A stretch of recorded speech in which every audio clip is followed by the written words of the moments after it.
Okay, so are you ready to dive in to like the ultimate pet debate? Oh, yeah, I'm totally ready to tackle this one. It's a question for the ages, right? Absolutely. Be- Dogs versus cats. Mm. Which one reigns supreme? Well, let's be real here. There's no real winner, is there? Ultimately, it all boils down to personal preference, doesn't it? Yeah, you're totally right. The best pet is the one that fits you best. Your lifestyle, your personality, the whole shebang. But we've got some really cool material to dig into today.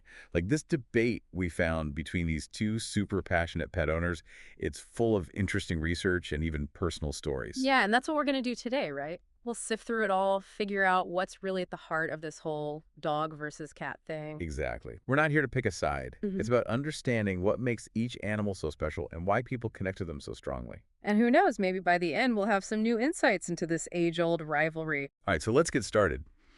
One thing that really struck me from the material was this whole idea about the emotional bond between humans and their pets. I mean, it's a pretty powerful connection, isn't it? It is. It's really profound. And when you think about dogs specifically, that bond goes way back. Like we're talking over 15,000 years of history. 15,000 years. Wow, that's like way before TikTok and, the internet and Yeah, everything. exactly. It's a seriously long-standing relationship. And it's probably why dogs and humans communicate so well with each other. Like, you know how your dog just seems to get you? Oh, totally. They're like furry mind readers sometimes. Yeah. But there's actually science behind that. There is. There was this study in 2023 from the University of Lincoln, and they found that dogs can actually recognize and respond to a whole range of human emotions. That's incredible. Yeah. So they're not just wagging their tails for treats, they're picking up on our feelings too. Yeah, it seems like it. So think about it. You're having a bad day. You come home feeling down, and your dog just knows to come cuddle up next to you. They're like furry little therapists. It's true. They Yeah. really have a sixth sense for that kind of stuff. But what about cats? They're not exactly known for being super emotional, right? Well, cats definitely have a reputation for being a bit more independent and aloof, but the research tells a slightly different story. Our sources actually mention a study from 2022 published in Animal Cognition. So what's the deal with cats then? Do they actually get attached to their humans? They do. It's just that they might not express it in the same way dogs do. Like, think about it. A dog greets you at the door, all excited, tail wagging, jumping all over you. Yeah, my dog does that too. Like she hasn't seen me in years, even if I just popped out for 5 minutes. Exactly. Now, picture a cat. They're more likely to give you a slow blink from across the room, maybe a little head boop if you're lucky. So subtle, much more low key. Exactly. But that doesn't mean they don't care. This study actually suggests that cats form secure attachments to their owners, similar to how babies bond with their caregivers. Interesting. So even though they might not be as in your face about it, they still feel that connection with us? It seems that way. And one of the sources described it perfectly. They said their cat acknowledges them with this sort of calm, discerning presence. Like they're happy you're home, but they're not going to lose their cool over it. Yeah, I can totally see that. That's so cat. Right. So emotional connection, it's there with both dogs and cats, just expressed in different ways. Now, thinking practically about actually owning a pet lifestyle seems like a huge factor. Totally. Like if you live in a tiny apartment with a super busy schedule, Mm, a Great Dane might not be the best fit. exactly. Our sources actually highlight the ASPCA and what they say about cats and why they can be a good match for certain lifestyles. So what makes cats so adaptable? Well, for starters, they're pretty happy in smaller spaces. They don't need a huge yard to run around in. Plus, they don't need to be walked every day, which can be a lifesaver if you're, juggling a million things. That's a big plus. And the cost of caring for a cat is generally lower too, right? That's right. Think food litter, vet bills. Mhm. It all tends to be a bit more budget friendly compared to dogs. Makes sense. Smaller animals, smaller expenses. But then there's that whole health aspect to consider. Oh, yeah, definitely. There's a ton of research on the health benefits of owning a dog. Our sources mention a 2024 study from the Journal of Physical Activity and Health. They looked at dog owners and their exercise habits, right? They did. And the findings are pretty interesting. It turns out that dog owners are much more likely to meet the recommended daily guidelines for physical activity. So basically, having a dog is like having a built-in personal trainer. In a way, yeah. I mean, think about it. You have to take your dog for a walk at least once a day, rain or shine, and that adds up over time. But those walks can be a mixed bag, right? Like some Yeah, people love them. It's quality time with their dog, a chance to de-stress. absolutely. And, one of the sources talked about how much they enjoy those walks. It's like a ritual, a chance to bond with their furry friend. But I can also see how it could feel like a chore sometimes, Mhm. especially if you're tired or the weather's terrible. Oh, yeah, for sure. That was the other side of the coin in our material. Like, what happens when it's pouring rain or freezing cold? You still got to bundle up and get out there, So the dog walk, it's a blessing and a curse depending on your perspective. pretty much. And I think that's a good reminder that pet ownership always comes with responsibilities. It's not just about the cuddles and the fun stuff. Okay, so we've talked about emotions, lifestyle, health.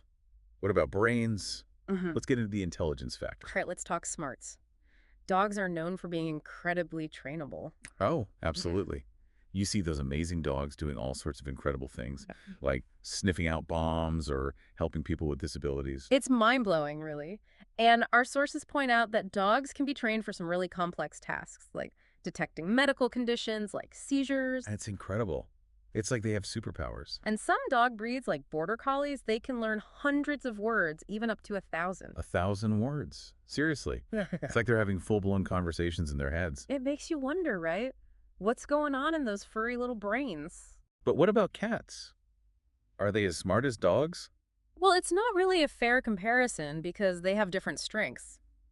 Our sources mention a study from 2023 in Japan, and it showed that cats can actually track their owner's movements just by listening to their voice. Wait, so even if they can't see you, they know where you are in the house, just from your voice. It seems that way, Okay, which suggests they have a pretty sophisticated understanding of sound and space. that's pretty impressive. And there's that whole thing about cats and selective obedience. Right. Some people argue that when a cat ignores you, it's not because they don't understand, they're just choosing not to listen. Yeah, it's like they're saying, I heard you, but I'm to do my own thing. Thanks. Exactly. So maybe their independence is just another form of intelligence. I like that theory. It definitely makes me feel better when my cat pretends not to hear me. Okay, so we've talked about all this research, but let's get personal. Our sources share some heartwarming stories about their pets. Yeah, one of them talked about their dog being a total rock during a really tough time. They were going through a serious illness, and their dog never left their side, just stayed right there, offering comfort and companionship. That's so sweet. Dogs really are loyal to the core. It's like they know when you need them the most. Absolutely. And the other source shared a story about their cat providing comfort during a breakup. Oh, that's nice too. Cats can be super cuddly when they want to be. Right. And this story actually focused on the therapeutic benefits of purring. So it's not just a cute sound, Yeah. there's actual science behind it. Apparently. So the source mentioned that a cat's purr falls within a specific frequency range, something like 25 to 150 hertz. Okay, I'm not a scientist, but that sounds kind of technical. And those frequencies have been linked to all sorts of cool stuff, like promoting bone and tissue healing and even potentially lowering blood pressure. Wow, so a cat's purr might actually be good for you. It could be. It's like a natural healing mechanism. Who knew? Those furry little cuddle monsters were secret healers all along. Right. So both dogs and cats, they offer emotional support and maybe even physical benefits too. Okay, so all this talk about dogs and cats has probably got people wondering who's the ultimate winner.